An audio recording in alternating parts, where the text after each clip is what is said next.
Okay. Naka-on yung TV kaya gera ang balita kaya pinatay ko muna. Pagkain ko na ako, manood ng palabas sa mga gera-gera. Kain tayo guys.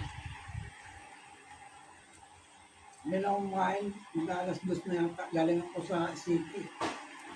Yung mga binili kailangan sa Seabreeze.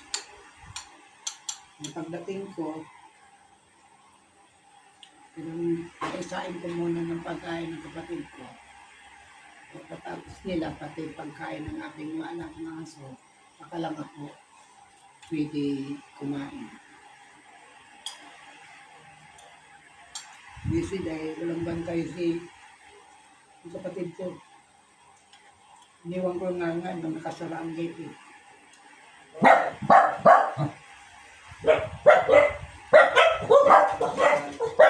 Ano yan?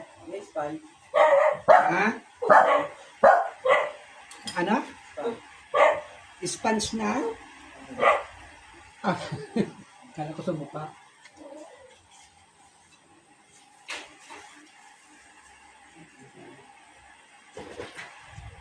Ang ganito, Noy? Wala, ganito lang. Kung gusto mo ito,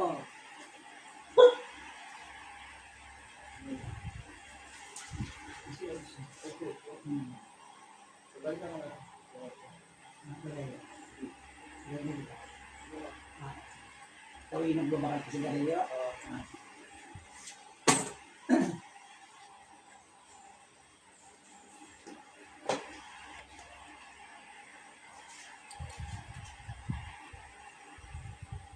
Sponge daw. Kala ko sponge sa mukha.